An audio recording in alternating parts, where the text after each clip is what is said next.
What if everything you've been taught to call good was just someone else's way of keeping you obedient? What if morality isn't universal, but psychological? A reflection of power, weakness, resentment, and fear. Friedrich Nietzsche didn't just question traditional values, he set them on fire. In the late 1800s, Nietzsche introduced a concept that still makes people uncomfortable today: master morality versus slave morality. Two systems, two mindsets, two radically different ways of defining right and wrong. And according to Nietzsche, the morality we live by today, it's mostly slave morality in disguise. Let's break it down. Master morality begins with strength. It's the morality of the powerful, the self-assured, the creators of their own values. The master doesn't ask, "Is this good for everyone?"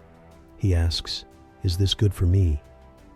In his world, good means noble, proud, courageous, to act boldly, to take risks, to conquer and create, to affirm life, even its struggles. The master sees himself as the source of value. He doesn't look outward for approval. He creates meaning. He doesn't borrow it. Now enter the slave morality.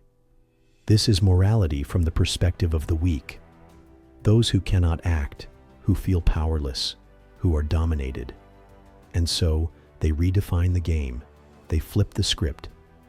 What once was called strength is now labeled arrogance. What once was pride becomes a sin. The powerful are painted as evil. And the meek are now the virtuous. Slave morality doesn't begin with action. It begins with reaction. It's born not out of creativity, but out of resentment. This is what Nietzsche called ressentiment, a deep, festering resentment of those with power, a hatred dressed up as morality, and it's sneaky. Slave morality disguises its envy as righteousness. It says, it's wrong to be rich. Ambition is selfish. Confidence is arrogance. Desire is dangerous. It moralizes weakness and demonizes strength, not because it's true, but because it's convenient for the powerless to believe. Now pause and ask yourself, which morality are you living by? When you suppress your ambition, your hunger, your fire, is it really out of virtue, or is it fear? Do you genuinely believe in humility, or are you afraid to stand out, to rise, to dominate? Drop a comment.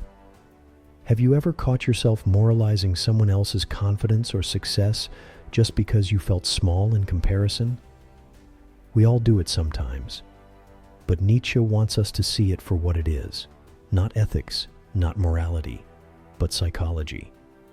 Nietzsche didn't say slave morality was wrong, but he believed it was decay, a slow, quiet surrender of human potential. He saw Western civilization drifting into mediocrity, comfort, and safety, while calling it virtue.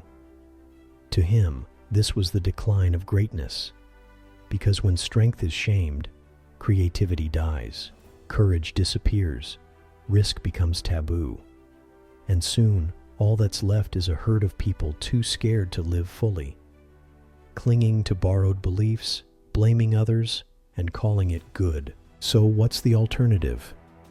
Nietzsche didn't want everyone to become tyrants. He wanted people to become sovereign individuals, to stop inheriting morality and start creating it, to choose values that reflect your own will, not society's expectations, to live affirmatively, not reactively. He called this the path toward the Übermensch, the higher human, the one who rises above the herd, who dares to shape life according to their own vision, not out of hatred, but out of strength. So here's the real challenge. The next time you feel that urge to judge someone's power, success, or ambition, ask yourself, is this truly a matter of right and wrong? Or is this my resentment talking? And more importantly, what kind of person do you want to be? The kind who reacts to life, or the kind who creates it? The kind who waits for permission, or the kind who writes the rules? Nietzsche didn't give answers. He gave fire. And the question is, what will you do with it? If this made you pause, if you're drawn to deeper truths and quiet strength, then you're in the right place. Like, subscribe, and keep exploring with us. See you in the next one.